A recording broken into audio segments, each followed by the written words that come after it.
Throughout the story, Luffy has asked many people to join his crew, and although some accepted, a lot of them refused for various reasons. But did you ever wonder what would have happened if everyone Luffy asked actually decided to join? How many members would the crew have, and most importantly, how strong would they be with all the new members? Well, for starters, back when Luffy was just a little kid, he already asked two very powerful characters to join his crew. Yeah, I'm talking about Ace and Sabo. Now, it's hard to imagine them accepting Luffy's invitation considering he is the youngest of the three, but for the sake of this video, let's say that both of them agreed to become Luffy's subordinates and join his future pirate crew. All of them would then spend the next few years in Fuchsia Village training real hard in order to prepare for the adventures ahead. Also, instead of Ace and Sabo trying to leave the kingdom early, they would agree to wait until Luffy is ready. Before they even knew it, 10 years would pass and Luffy would grow up to be a much stronger version of himself because he had some excellent training partners. Combining their money, the three of them would be able to buy a much better ship compared to the small boat Luffy used to begin his journey. And on Luffy's 17th birthday, they would officially set sail.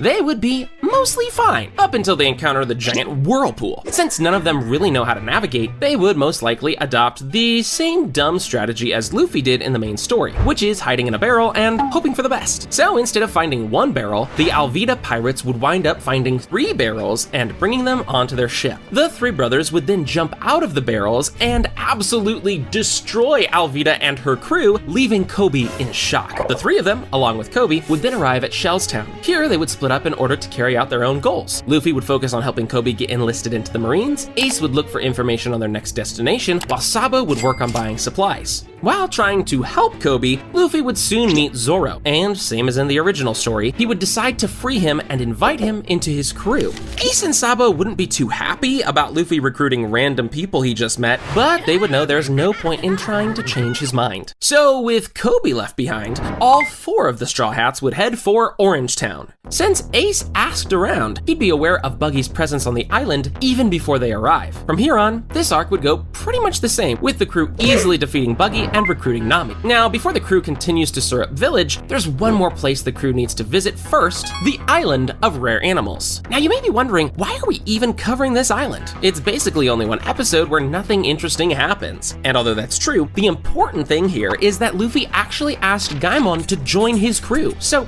yeah, I guess the Straw Hats now have a weird new member. All of them would soon arrive at Syrup Village, where they'll meet Usopp. Things would more or less play out the same here as well, with the crew helping Usopp and defeating Kuro. Once again, Ace and Sabo won't be too happy that Luffy asked a pathological liar to join their crew, but they would go along with it. Luffy is the boss after all. Finally getting a proper ship, the crew would continue their